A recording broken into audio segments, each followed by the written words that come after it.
All right, yesterday, Washington, D.C. officials announced that they are going to enforce the city's juvenile curfew law in high crime areas. Now, keep in mind, this is in Washington, where the murder rate has risen 27% just over last year.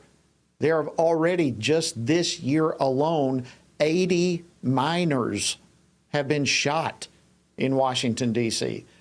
And look, Washington is just one example that I've singled out here out of many cities in our country that are seeing dramatic rise in crime and a spirit absolutely of lawlessness. And this type of thing does not just happen.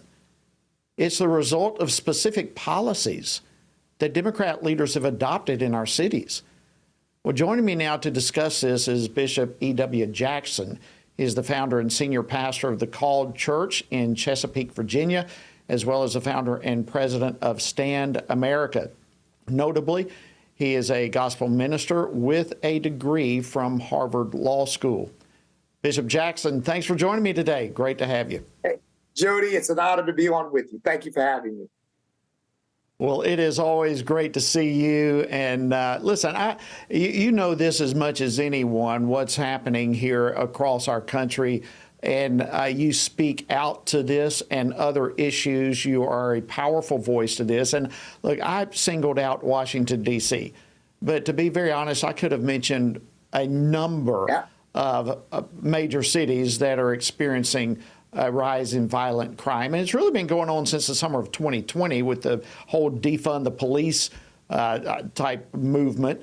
But give me your input. What do you think is behind all of the lawlessness that we're seeing? Jody, you mentioned staying true to America's national destiny.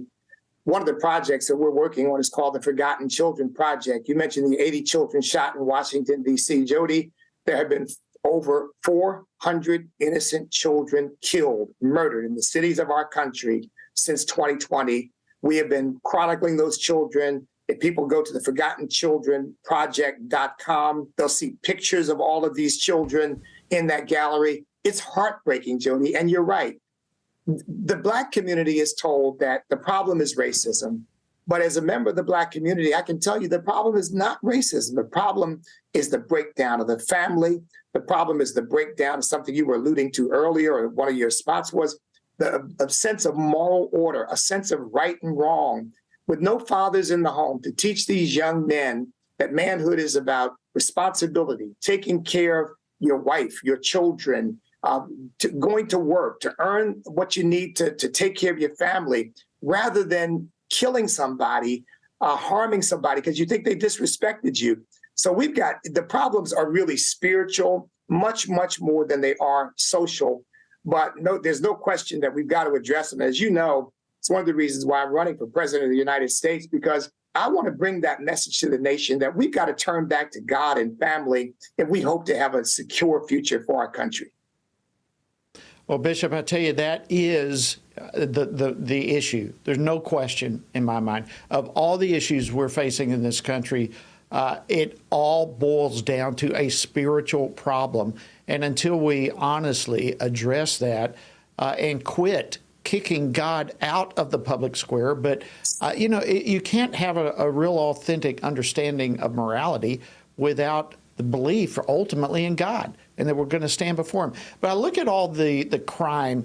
I'm sure you saw this past week. San Francisco is gotten so bad there that they're literally asking employees in the city's federal buildings, they've been instructed to work from home this month because of the high crime. Just stay at home. Don't even come in. How is it tenable for a major American city to operate like this? You know, Jody, interestingly, I just got off the phone not 15 minutes ago with a friend of mine who lives in San Francisco. And he said that he and others are discussing leaving because the city, he said, it's a dystopian nightmare. There are literally people lying around all over the street. But look, let's face it, as you said it earlier, when you kick God out, when you say that there are no absolutes, there are no ultimate moral rules, I am not accountable to anyone but myself, then you open this up to anarchy and chaos. And that's exactly what we're seeing in San Francisco. My concern, obviously, is that this not become the vision that ends up capturing America. We want our country to be a place of safety and peace and prosperity and security for all.